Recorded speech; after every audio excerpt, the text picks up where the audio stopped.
තෙරුවන් සරණයි සියලු දෙනාටම පින්වන්ත දවසක් පින්වන්ත ජීවිත බවට පත් වේවා. අද අපි කතා කරන්න යන සූත්‍රය සංයුක්ත නිකායේ කන්දක වර්ගයේ තියෙන අන්ත සූත්‍රය. අන්තය ගැන වදාළ දෙසුම. මේ දේශනාව දේශනා කරද්දී මගේ භාගතුන් වහන්සේ වැඩ සිටියේ සවැත් නුවර ජේතවනාරාමයේ. චත්තාරෝ මේ භික්කවේ අන්තා කතමෝ චත්තාරෝ මේ අන්ත හතරක් තියෙනවා. මොනවද මේ අන්ත හතර? සක්කායන්තෝ එකක් තමයි මේ සක්කාය කියලා අන්තයක් තියෙනවා. සක්කාය සමුදයන්තෝ සක්කාය සමුදය කියලා සමුදය වීම හට ගැනීම කියන අන්තයක් තියෙනවා. සක්කාය නිරෝධයන්තෝ සක්කාය නිරෝධ වීම කියලා අන්තයක් තියෙනවා. සක්කාය නිරෝධගාමිනී පටිපදාන්තෝ මේ සක්කාය නිරෝධගාමිනී නිරුද්ධ වීමේ පටිපදාවක් තියෙනවා. ඊට පස්සේ භාග්‍යතුන් වහන්සේ අහනවා කතමෝච භික්කවේ සක්කායන්තෝ මොකද්ද මේ සක්කාය කියලා කියන්නේ මොකද්ද? පින්වත් මහණෙනි පංච උපාදානස්කන්ධා තිස්ස වචනීය. මේ සක්කාය කියන්නේ පංච උපාදානස්කන්ධෙට කියන නමක්.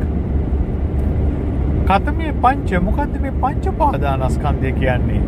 සෙය්‍යති ඉදං රූප උපාදානස්කන්ධෝ වේදනානුපාදානස්කන්ධෝ සංඤ්ඤූපදානස්කන්ධෝ සංඛාරූපදානස්කන්ධෝ විඤ්ඤාණුපාදානස්කන්ධෝ අයං උච්චති භික්කවේ සක්කායන්තෝ. එතකොට මේ සක්කාය කියලා කියන්නේ පංච උපාදානස්කන්ධයට කියන නමක්. එතකොට ඒක තමයි සක්කායන්තය. මේ රූප වේදනා සංඥා සංකාර විඥාන කියන පහ බාහිර ලෝකයේ නිමිත්තක් මුල් කරගෙන ඔබගේ බාහිර අභ්‍යන්තර ආයතනයක් මුල් කරගෙන ඔබට ඇති වෙනවා රූප වේදනා සංඥා සංකාර විඥාන කියන පංච උපාදානස්කන්ධයක්. අවිද්‍යාව තුළ ඉන්න වූ සත්වයා කැමැත්තකින් මේ දේවල් ස්පර්ශ කරන නිසාම ඔහුට ඇතිවෙන්නේම රූප උපාදානස්කන්ධයක්, සංඥා වේදනා උපාදානස්කන්ධයක්, සංඥා උපාදානස්කන්ධයක්, සංකාර උපාදානස්කන්ධයක්, විඥාන උපාදානස්කන්ධයක්. මෙන්න මේ පංච උපාදානස්කන්ධයට කියනවා සක්කායන්තය කියලා. එතකොට මේ අවිද්‍යාව නිසා මේ සකස් වුණා වූ පංච උපාදානස්කන්ධය මේ සත්වයා ආස්වාදයේ තුලමයි පිහිටන්නේ.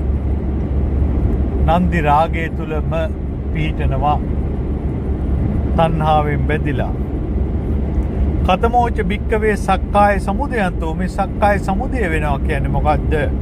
මේ රූපය වේදනාව සංඥාව මේ රූප උපාදානස්කන්ධේ වේදනා උපාදානස්කන්ධේ සංඥා උපාදානස්කන්ධේ සංකාර උපාදානස්කන්ධේ විඥාන උපාදානස්කන්ධේ මුල් කරගෙන ඔබට ලෝභ දේශ මොහ හටගත්තා නම් තණ්හාවක් ඇති වුණා නම්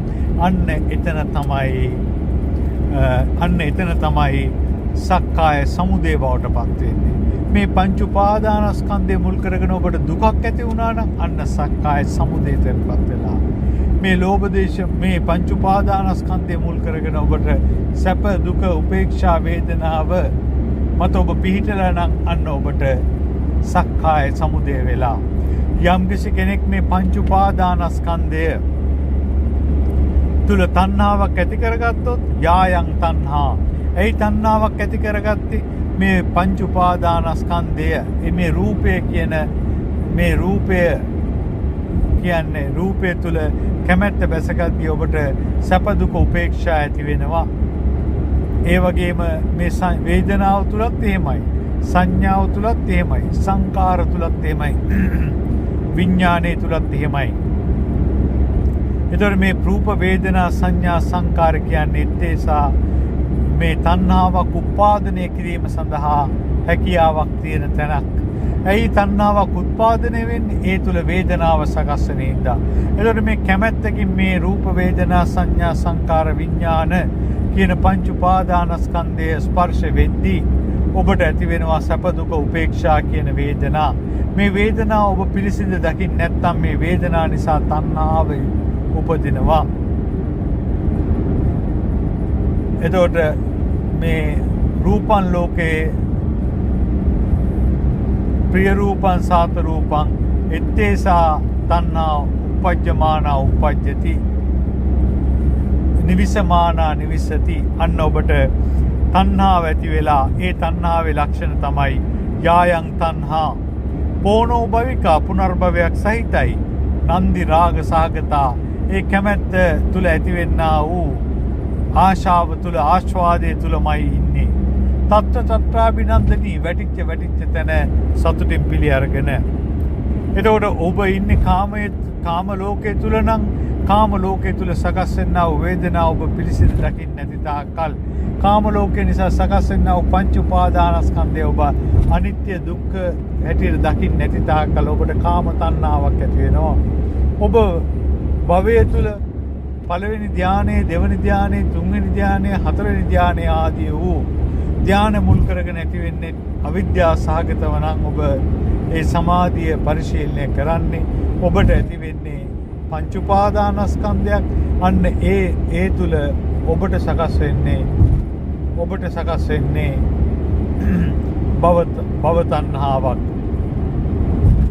ඒ වගේම ඒ පංච උපාදානස්කන්ධය ඔබට සකස් වුනේ සමාපත්තිය මුල් කරගෙන ඔබට සකස් වෙන්නේ විභව තණ්හාවක්. මෙන්න මේ ආකාරයට ඔබ ඉන්නේ කාම ලෝකයේද රූප ධාතුවද අරූපී ධාතුවද කියන දේ අනුරූපව ඔබට සකස් වෙනා වූ පංච උපාදානස්කන්ධයට තණ්හාවක් ඇති වෙද්දී කාම තණ්හා, භව තණ්හා, විභව තණ්හා වශයෙන් ඔබට තණ්හාවල් ඇති වෙනවා. එතකොට කතමෝච භික්කවේ සක්කාය නිරෝධන්තෝ මේ සක්කාය පංච උපාදානස්කන්ධය හටගන්නේ ඒ ආකාරයට නිරෝධය වන්නේ යෝ තස්සා ඒව තණ්හාය අශේෂ විරාග නිරෝධෝ මේ ඇති වුණා වූ තණ්හාව අශේෂ විරාග නිරෝධෝ ශේෂ නැතුව නිරුද්ධ වුණා නම් චාගෝ පටිනිස්සග්ගෝ දුරු වුණා නම් මුත්‍ති නිදහස් වුණා නම් නොබැදුණා නම් අයං උච්චති භික්කවේ සංකාය නිරෝධන්තෝ. එහෙනම් මේ සක්කාය නිරුද්ධ කිරීමට නම් තණ්හාව නිරුද්ධ කරන්න ඕනේ. තණ්හාව නිරුද්ධ කරන්න නම් වේදනාව නිරුද්ධ කරන්න ඕනේ. වේදනාව නිරුද්ධ කිරීමට ඔබ වේදනාව පිරිසිදු දකිද්දී ඔබපත් වෙන්නේ විද්‍යාවට. අන්න ඔබ අවිද්‍යාව විද්‍යාවට බවට පත් කළා. අවිද්‍යායත්තේව අශේෂ විරාග නිරෝධෝ සංස්කාර නිරෝධෝ කියන තැනට ඇවිල්ලා. ඇයි?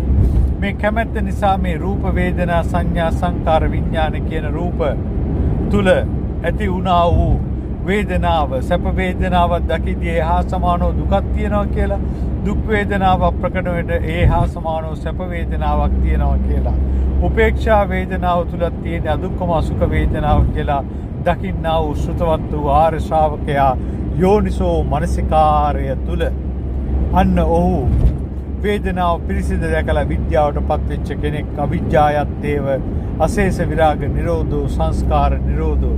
අන්න රූපං ලෝකේ ප්‍රිය රූපං සාත රූපං එත්තේසා තණ්හා නිරුජ්ජමානා නිරුජ්ජති පහීයමානා පහීයති කියන තැනට ඇවිල්ලායි ඔබ මේ රූපය මුල් කරගෙන තියවෙනා වූ කැමැත්ත තුල සකස් වෙනා වූ සැප වේදනාව, දුක් වේදනාව, උපේක්ෂා වේදනාව පිරිසිදු දැකලා අනිත්‍ය හැටියට යමක් අනිත්‍ය නම් දුක නම් විපරිණාමයටපත් වෙනවා නම් අන්න ඔබ ඒ කැමැත්තට බැඳෙන්නේ චන්ද රාගයේ ප්‍රහීන වෙලා. මෙන්න මේ ආකාරයට අපිට සක්කාය දිට්ඨිය සමා වෙන්න සක්කාය සිදෙනවා නම් අන්න එතන තමයි සක්කාය නිරෝධය තියෙන්නේ. ඒකට මේ සක්කාය නිරෝධය කියන දේ ඇති වෙන්නේ සංසාරයක් පුරාවට රවට්ටපු හිත, මුලා කරපු හිත, තුච්ච හිත, රැවටලිකාර කෙනෙක්, මුලා කරපු කෙනෙක්, තුච්ච කෙනෙක් හැටියට තමා තුලින් දැනගෙන දැකගෙන සම්මා දිට්ඨියටපත් වීම තුල ඒ සම්මා දිට්ඨියටපත් වුණ කෙනාට ආර්ය අෂ්ටාංගික මාර්ගයේ භාවනා පරිපූර්ණ ගච්ඡanti. එයාගේ සංකල්පනා නෙක්ඛම්ම සංකල්පනා බවට පත් වෙනවා. ඒ වගේම සම්මා වාචා, සම්මා කම්මන්ත, සම්මා ආජීවය ආර්යකාන්ත සීලයක් බවට පත් වෙනවා. සම්මා වායාමයේ තුල උපන්න කුසල් ටික කුසලයන් බවට පත් වෙනවා. ඒ තුල යෝනිසෝ මනසිකාරය කරද්දී ඔබ ඉන්නේ සම්මා සතිය තුල. ඒ සම්මා සතිය තුළ ඉන්න එක්කෙනාට වැඩෙන්නේ සම්මා සමාධිය. මෙන්න මේ ආකාරයට ආර්ය අෂ්ටාංගික මාර්ගයේ භාවනා පරිපූර්ණං ගච්ඡanti. අන්න ඒක තමයි දුක්ඛ නිරෝධ ගාමිනී අන්තය. එන්න මේ අන්ත හතර යම් කිසි කෙනෙක් අවබෝධ කරගන්නවාද එයා මේ දීර්ඝ වූ සංසාර ගමන නතර කරන කෙනෙක් බවට පත් වෙනවා. එහෙනම් මේ පංච උපාදානස්කන්ධයේ සකස් වෙන තාක්කල් පංච උපාදානස්කන්ධයේ දුකයි. ඇයි ඒ අනිත්‍ය දුකක් වෙච්ච හින්දා යම් කිසි කෙනෙක් මේ බුද්ධ ශාසනය තුල ඉපදිලා පංච උපාදානස්කන්ධය තුල ප්‍රකට වන්නා වූ වේදනා පිරිසිදු දකින්නවාද අන්න එයා පංච උපාදානස්කන්ධය නිරුද්ධ කරලා මේ ආර්ය අෂ්ටාංගික මාර්ගය තුල සදාහටම දුකෙන් නිදහස් වෙච්ච කෙනෙක් බවට පත් වෙනවා. ඒ සඳහා ඔබටද මටද වැඩි වැඩියෙන් හේතු සකස් වෙන්නා වූ පින්වන්ත දවසක් ජීවිතයක් වේවා. දරුවන් සරණයි.